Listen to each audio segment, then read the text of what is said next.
Assalamualaikum warahmatullahi wabarakatuh. Waalaikumsalam warahmatullahi wabarakatuh. Innal hamdalillah wassalatu wassalamu ala Rasulillah wa ala alihi wa sahbihi wa mawala amma ba'd. Faqad qala tabaraka wa ta'ala fi kitabihil karim. A'udzu billahi minasyaitonir rajim. Ya ayyuhalladzina amanu kutiba alaikumus syiyam kama kutiba alal ladzina min qablikum la'allakum tattaqun. Wa qala Nabi sallallahu alaihi wasallam as-siyam wal qur'an yuhajjan al-'abdi yawmal qiyamah yaqulu siyam ay rabb inni mana'tu at-ta'ama wa syahawat bin nahar fasyafa'anihi wa yaqulu al-qur'an ay rabb inni mana'tu an-nawma bil laili min ajli fasyafa'anihi fayusyafa'ani atau kama qala Rasulullah sallallahu alaihi wasallam. Ma'asyiral muslimin rahimakumullah, alhamdulillah ini malam yang kedua bagi saya berada di tempat tuan-tuan. Alhamdulillah Allah Subhanahu wa taala memberikan kesempatan kepada kita bersama untuk dapat bermuajahah, bertemu muka dalam rangka kita bersilaturahmi. Alhamdulillah saya sangat senang sekali Allah Subhanahu wa taala telah menghantar saya ke tempat ini dalam rangka tentunya wa tawassaw bil haq wa tawassaw bis sabr.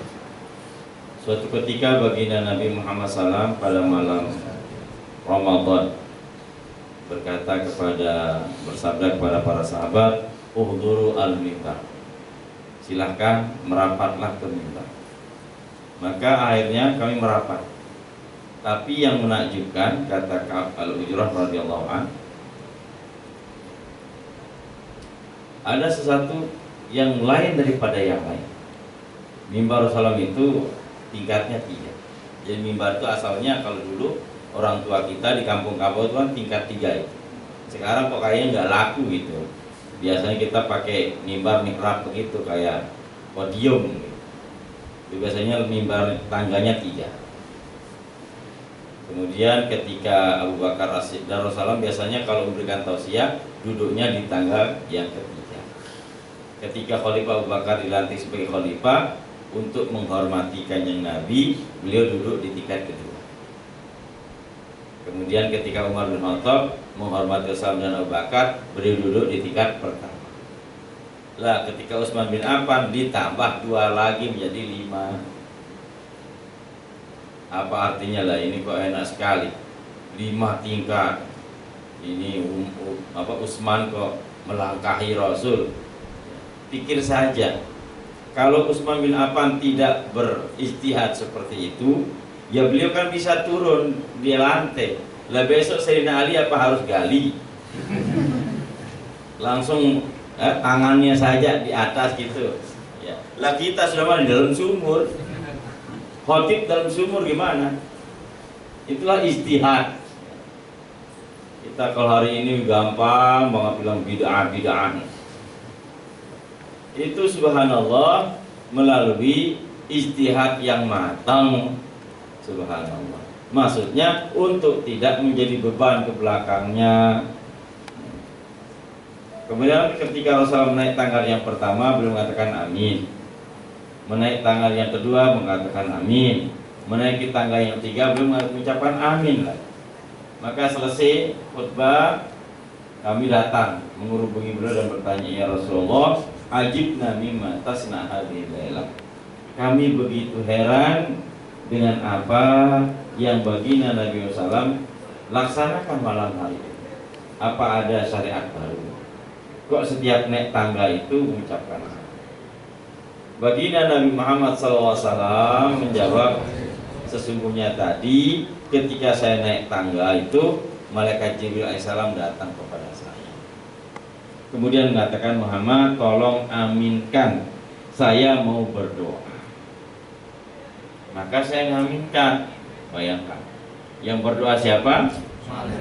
Malaikat Jibril. Malaikat Jibril itu aminus sama, yang paling mulia, yang paling terpercaya di langit. Padahal malaikat, ya, namanya malaikat siapapun, jangankan Jibril.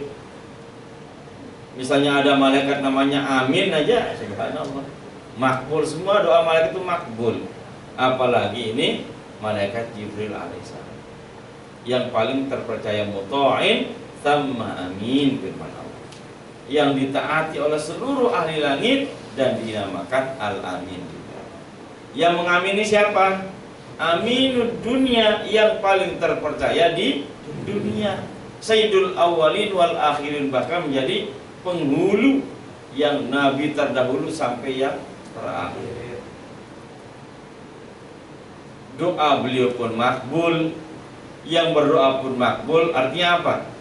3 doa ini pasti Allah Subhanahu wa ta'ala kabulkan. Apa doa pertama ketika naik tangga yang pertama? Maka Jibril salam berdoa, ya Allah, laknatilah, binasakanlah mereka-mereka yang diberi kesempatan sampai masuk ke bulan Ramadan, tapi sampai selesai Ramadan dosa-dosanya belum diampuni. Artinya apa? Karena Ramadan ini, sebagai Rasul ketika Ramadan datang, beliau akan mengatakan, marhaban ya Ramadan, marhaban ya mutahhir. Selamat datang wahai Ramadan, selamat datang wahai sang pencuci, sang pembersih. Ibaratnya Ramadan ini seperti musim cuci. Lah umat ini masuk Ramadan seperti pakaian masuk mesin cuci. Lah kalau selesai masuk mesin cuci kok nggak bersih, artinya apa? Jangan-jangan kita bukan pakaian tapi kita kain lap oli lagi. Subhanallah, indah sekali. Tapi subhanallah, Allah berfirman sebuah hadis qudsi, ya ibadi, law balaghat dhunubuka anana sama la ubali in ataitani tatubu ilayya atika bimil idzalika maghfiratan wa afwa. Wahai hambaku, seandainya tumpukan dosa-dosamu mencapai ujung langit, langit yang paling tinggi, aku tidak peduli. Kalau engkau datang kepadaku minta ampun, mau bertobat, aku akan sediakan ampunan sebanyak dosa yang kamu bawa. Padahal kata ulama, seandainya dosanya iblis, dajjal dan semua para pendosa, para durjana, para zalimin dikumpulkan jadi satu, nggak mampu mencapai puncak langit. Tapi seandainya saking hebatnya mungkin kita berbuat dosa sampai puncak langit tumpukan dosa kita, kalau kita sungguh-sungguh bertobat kepada Allah, pasti Allah akan mengampuni. Artinya apa? Kok kita sudah masuk Ramadan enggak bisa diampuni dosa-dosa kita? Artinya kita tidak memaknai Ramadan dengan benar, tidak memanfaatkan momen-momen yang baik dalam Ramadan. Tadi malam sudah kami sampaikan sabda Nabi sallam, man shoma Ramadan imanan wa ihtisaban ghufira lahu ma taqaddama min dzambi. Barang siapa yang berpuasa pada bulan Ramadan semata-mata karena dorongan iman dan mengharap balasan dari Allah SWT, akan diampuni semua dosa-dosanya yang sudah lalu. Wa man qama Ramadan imanan wa ihtisaban ghufira lahu ma taqaddama min dzambi. Barang siapa yang bangun salat tarawih, salat malam di bulan Ramadan, maka Allah Subhanahu wa taala semata-mata karena iman dan mengharap balasannya Allah Subhanahu wa taala, akan diampuni dosa-dosa yang sudah lalu. Man fattara shaiman kana maghfiratan li dzunubihi wa itqa raqabatihi minan nar wa kana lahu mislu ajri man shama min ghairi ayyanqus min ujurihim syai'a.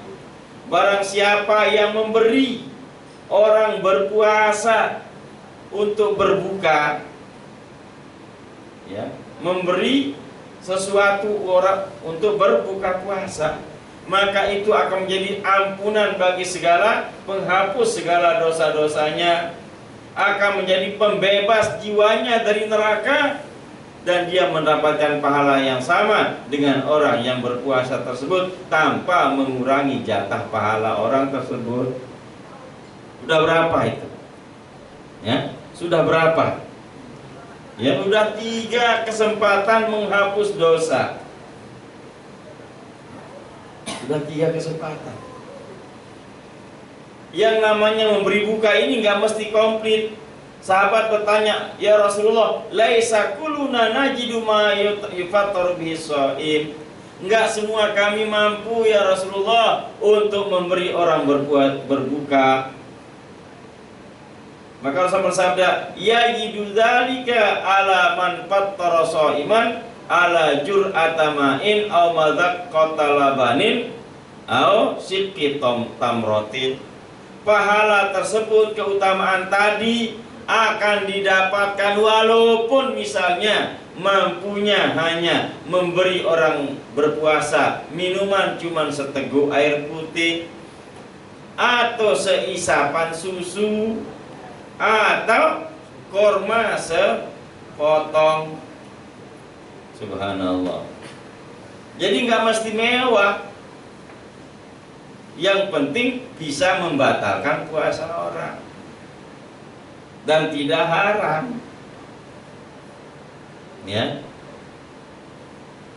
begitu banyaknya sarana-sarana yang akan mampu menghapuskan dosa-dosa kita pada bulan Ramadan ini, sehingga kalau dosanya kok tidak diampuni, artinya tidak ada yang dikerjakan daripada kebaikan pada bulan Ramadan. Sehingga orang-orang yang seperti itu, yang telah menyia-nyiakan karunia Allah Subhanahu wa taala, layak untuk dilaknat. Begitu kemudian naik langit, naik tangga yang kedua, maka malaikat Jibril berdoa lagi, ya Allah, laknatlah, binasakanlah mereka-mereka yang ketika disebut namamu ya Rasulullah, tetapi mereka tidak mengucapkan salawat dan salam. Allahumma sholli alaihi wasallim. Subhanallah. Padahal jangankan kita, innallaha wa malaikatahu yusholluna 'alan nabi. Ya ayyuhalladzina amanu shallu 'alaihi wa sallimu taslima. Ini ayat atau tidak? Ayat atau tidak? Ayat apa? Ayat Quran, bukan ayat-ayat cinta.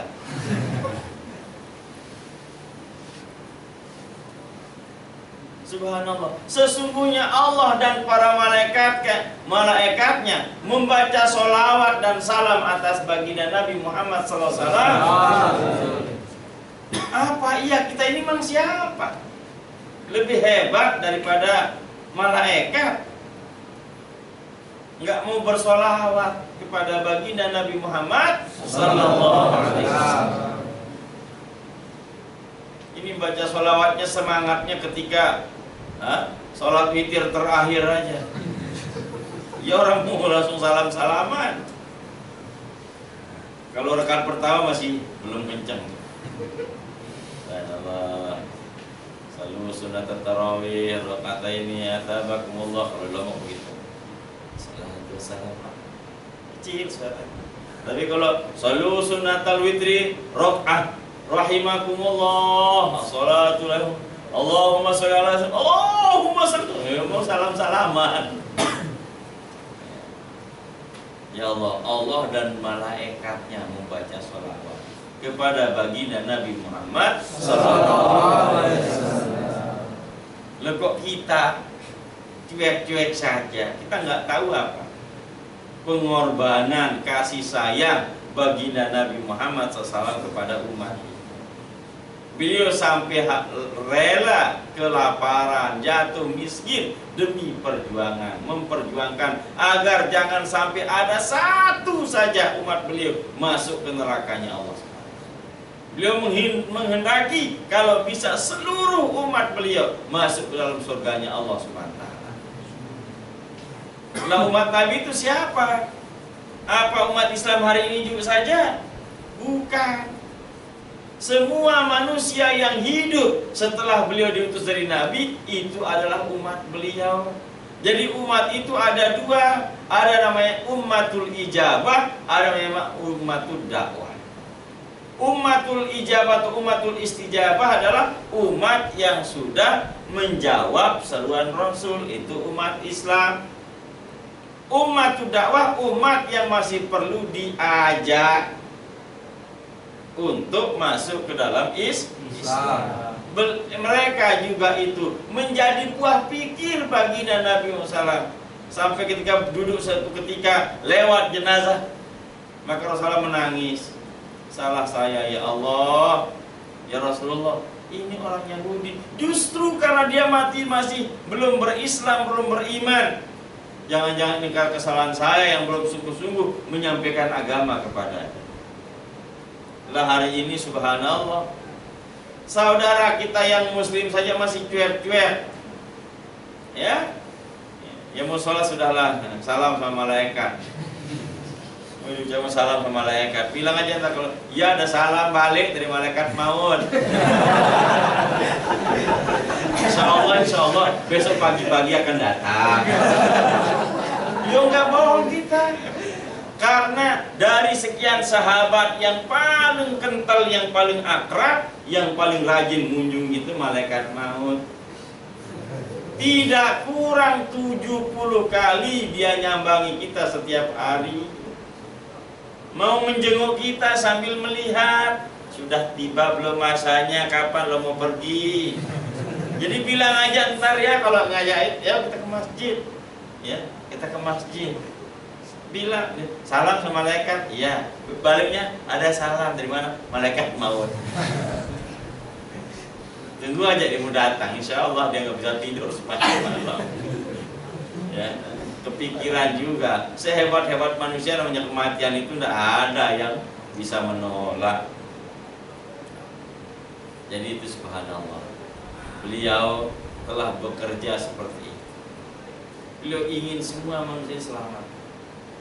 Maka beliau ketika beliau sedang dalam keadaan yang sengsara luar biasa, Allah SWT utus malaikat datang ke bumi bersama malaikat Jibril asal.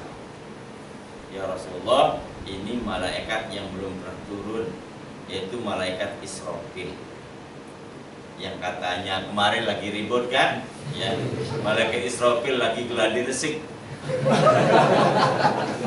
Ya, di Amerika, di Australia. Apa iya malaikat Israfil gladi resik? Mau nyoba trompetnya masih berfungsi apa enggak? Ya Allah, Tuhan, malaikat Israfil, trompetnya selalu berada di mulut beliau. Ya, mata awas, telinga awas. Beliau nggak tahu kapan suruh tiup, kalau tiup langsung. Jadi apa namanya? Ini apa ini? Ya, corong. Bukannya mic ini. Ya, umpamanya ini trompetnya malaikat Israfil. Jadi di dalam trompet ini bumi dan langit itu ada dalam trompet, semua makhluk ada dalam trompet. Jadi seperti apa kecilnya ciliknya ya malaikat Israfil itu. Orang alam raya ini ada di dalamnya dalam trompet. Baru di situ. Seandainya beliau bisa bersin pilek, habis. Sehingga ada kemarin itu seorang, ya bukan santri, jamaah lah masjid. Ya Allah Ustaz, saya nggak bisa tidur semalangan tahun baru itu. Kenapa? Ya Allah, saya takut jangan-jangan terpancing malaikat. Kenapa? Ya semalaman itu orang naikkan kembang api itu, jangan ikut-ikutan dari atas kembang api itu, kan kiamat kita. Apalagi bunyi trompet Ustaz, ya Allah, jangan-jangan ke bawah malaikat Israfil niup juga katanya. Kacau juga kamu ini, saya bilang. Mana bisa ikut? Kalau niup aja langsung, jadi seandainya belum bisa pilek, malaikat Israfil itu udah hancur sudah bumi ini. itu nggak bisa niup juga beliau kecuali dengan perintah Allah. Enak aja malaikat gladi resik. Beliau pernah sekali turun ke bumi diajak oleh malaikat Jibril alaihissalam untuk diperintah Allah Subhanahu wa taala memberikan tawaran kepada Nabi Muhammad sallallahu alaihi wasallam. Allahumma sholli alaihi wasallim. Ya Muhammad, kata beliau, ya, amalakan nabiyya am abdan rasulah. Kamu tinggal pilih sekarang, melihat keadaan yang seperti ini, apakah kamu ingin menjadi seorang raja yang nabi sebagaimana Nabi Allah Sulaiman alaihissalam, atau menjadi hamba yang rasul? Maka lagi mengatakan tawadhu li rabbika ya Muhammad, rendah hatilah di hadapan Allah Subhanahu wa taala ya Muhammad. Maka beliau mengatakan bal abdan rasulullah, aku rela menjadi hamba yang rasul. Sampai katakan dalam kitab Berzanji, ya, warawadathul jibal antakuna zahaban fa'aba. Datang gunung yang ada di Hijaz, ya, menawarkan diri berubah menjadi emas untuk harta benda beliau. Pak Abad Rasulullah menolak. Gunung itu nggak perlu ditambang, enggak. Begitu dicekal aja itu langsung jadi emas. Emas murni, bukan emas parto. Bukan emas parto. Emas betulan. Bukan emas asli Jawa nih, emas asli tambang itu. 24 karat. Ya, kalau ada karat yang lebih mungkin karatan mungkin. Dan itu nggak perlu dibawa kemana Rasulullah berjalan, maka gunung akan ikut. Dengan kuasa Allah Subhanahu wa taala, beliau tidak mau. Beliau rela, maka beliau berdoa, Allahumma ij'al rizqa ala Muhammad qutan. Ya Allah, hamba rela berikanlah rezeki bagi keluarga Muhammad, keluargaku, kata beliau, qutan. Sekedarnya saya maksudnya agar hamba bisa lapar sehari, kenyang sehari. Agar ketika hamba kenyang, hamba dapat bersyukur. Ketika hamba lapar, hamba dapat bersabar. Subhanallah. Demi apa itu? Demi kita semua, demi umat ini. Siang malam beliau itu tidak pernah istirahat memikirkan umat. Siang hari beliau mendatangi semua manusia. Dari pagi sampai malam. Malam hari nggak istirahat, ya, nggak istirahat. Malam beliau berdoa sepanjang malam. Istilahnya kalau siang hari itu membujuk umat kepada Allah, malam hari membujuk Allah untuk memberikan hidayah kepada umat. Bahkan ketika beliau wafat, yang diingat siapa? Kita umat ini. Tidak mengatakan Aisyah mana Aisyah, Fatimah mana, Hasan Husain mana. Tapi apa? Umati, umati. As-salah, as-salah, Anisa, Anisa. Umatku, umatku. Salat, salat, jagalah salat. Wanita, jagalah wanita. Wa ma malakat aimanukum, dan semua yang merupakan tanggung jawab kalian. Jaga agamanya. Jaga ketaatannya. Bahkan ketika beliau dalam kubur pun beliau senantiasa memikirkan kita. Beliau mengatakan, "Uridat alayya a'mala ummati, fa in wajadtu khairan hamidtu ala dzalika, wa in wajadtu ghairu dzalika da'awtullah li sunnati, asa ayyadiyahum li sunnati." Allah SWT senantiasa menampakkan kepadaku perbuatan amal umat. Apabila yang aku lihat adalah kebaikan, maka aku akan memuji Allah atas hal itu. Tapi kalau yang lain yang dibernampak kepadaku, maka aku berdoa semoga Allah SWT membawa mereka kembali kepada ajaran dan sunnah. Kalau kumpul-kumpul macam begini, maka beliau akan mengucapkan Alhamdulillah. Lah kalau kumpul-kumpul nyekel botol, maka beliau berdoa agar mereka nyekel tasbih. Ya, subhanallah. Itu pikiran beliau. Sampai ketika nanti di akhirat ketika kiamat tiba, maka yang pertama kali Allah perintahkan kepada Jibril untuk dibangkitkan baginda Nabi Muhammad SAW. Baru saja beliau bangun, beliau membersihkan debu dari kepala beliau. Yang ditanya apa? Bukannya mana anak-anakku, mana istri-istriku? Apa yang ditanya kepada Jibril? Ya Jibril, aina tarakta ummati? Wahai Jibril, di mana umatku kamu tinggalkan? Sampai ketika beliau sudah lewat di Siratal Mustaqim, beliau tidak mau beranjak dari tepi Siratal Mustaqim. Beliau duduk di sini sambil berdoa melihat umatnya yang berangkat menuju ke surga dari atas Siratal Mustaqim.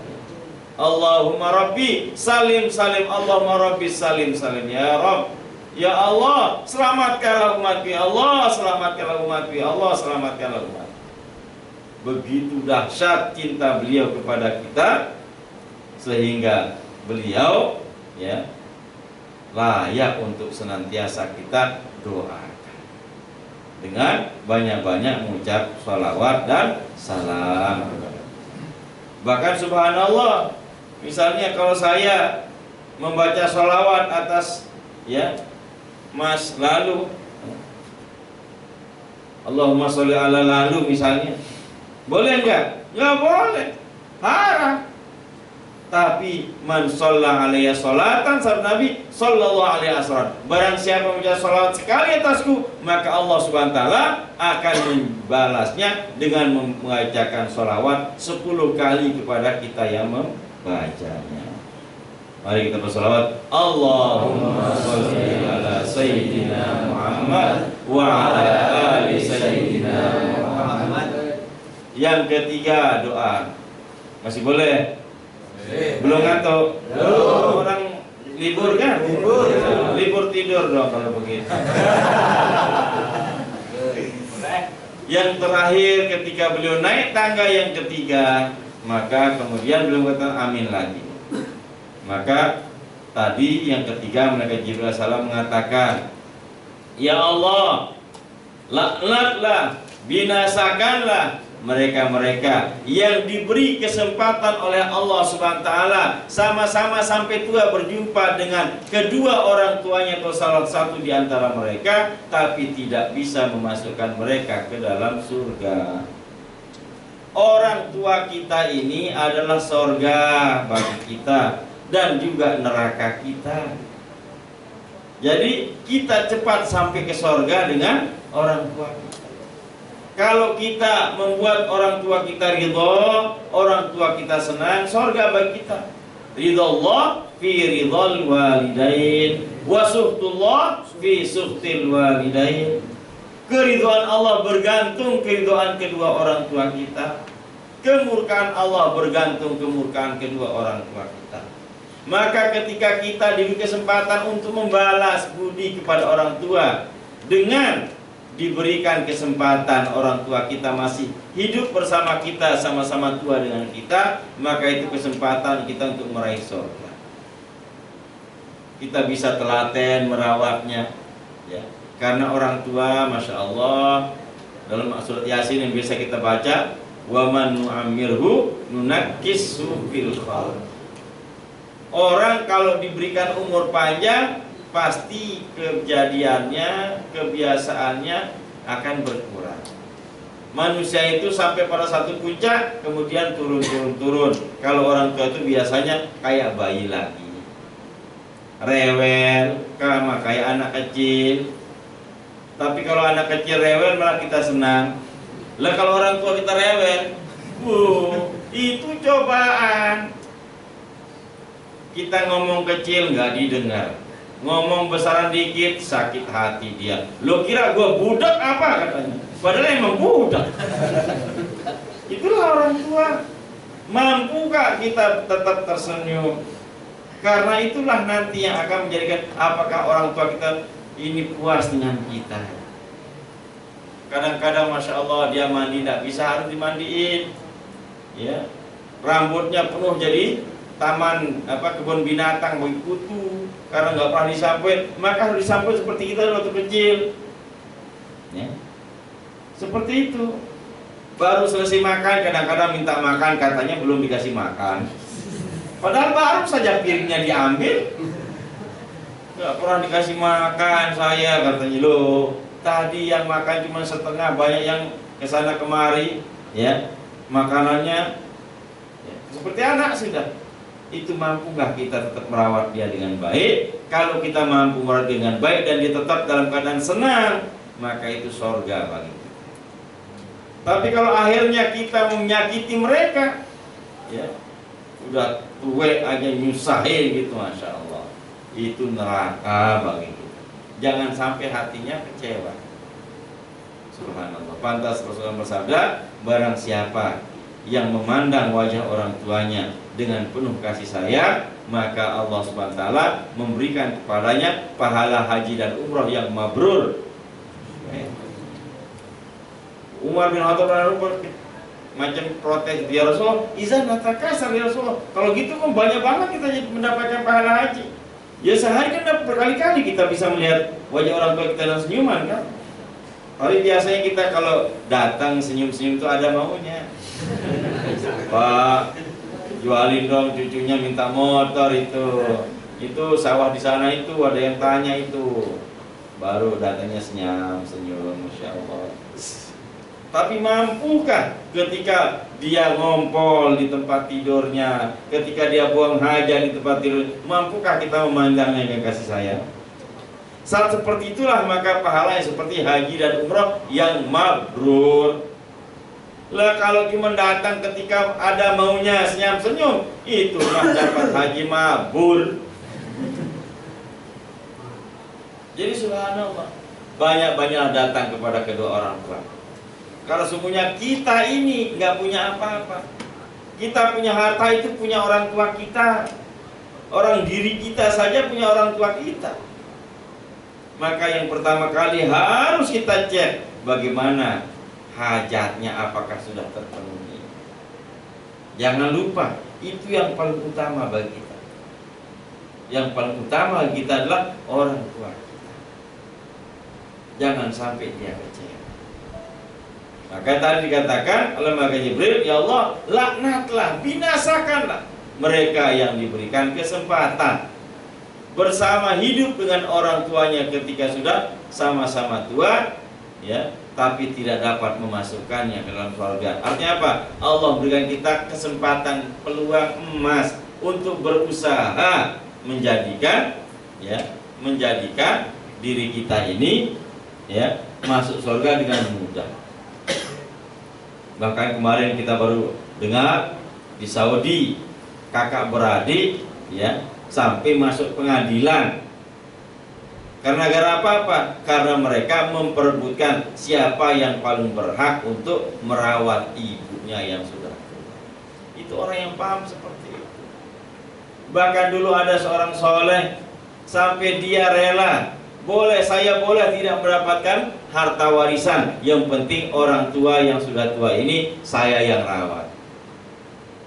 Akhirnya dikasih sama adik-adiknya, dia yang rawat orang tuanya, dengan syarat dia tidak mendapat harta warisan. Subhanallah. Kalau orang sekarang malah gendeng, udah dia yang capek rawat. Kalau sekarang ada maunya dia yang rawat, artinya nanti warisannya harus paling banyak. Ini enggak, dia rela merawat orang tuanya, bahkan yang penting dia dikasih amanah oleh adik-adiknya dengan syarat dia tidak mendapatkan warisan. Tapi subhanallah, akhirnya berkah hidupnya. Ketika orang tua sudah meninggal, dia nggak punya apa-apa. Ya. Di mana dia sama istrinya? Maka malam itu dia bermimpi. Dalam mimpi itu ada orang datang. Kalau besok pagi kamu buka, ya, kamu gali di belakang rumah kamu itu ada uang 1000 dinar. 1000 dinar itu berapa? 1 dinar itu 5 gram emas. Kira-kira 2,5 juta atau 250 won, ya, 250.000 won. Tapi dia tanya, ada berkahnya enggak? Enggak ada berkah. Sarannya gimana? Jangan diambil. Betul dia bilang sama istrinya, di belakang rumah kita ada uang 1000 dinar. Kau ambil ayo. Jangan, nggak ada berkahnya. Ada yang ngalah istrinya.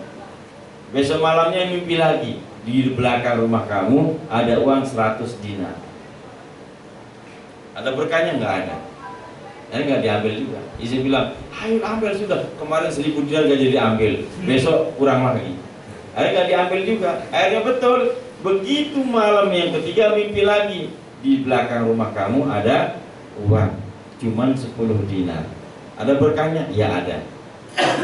Karena betul-betul orang yang soleh, betul dia taati itu malam ketiga ya besoknya dia ambil. Ternyata betul 10 dinar. Dia bawa ke pasar beli 2 ekor ikan untuk persiapan dengan yang lainnya. Subhanallah, di setiap ikan itu terdapat permata yang langka. Enggak, namanya orang dulu masih jujur. Dia jual ke tukang-tukang emas, tukang permata, enggak ada yang ini permata langka. Enggak ada yang bisa membayar ini kecuali saudagar permata yang kaya raya atau raja. Kalau orang sekarang, masya Allah, itu mah nggak ada harganya. Sini sudah, ini saya kasih uang 50.000.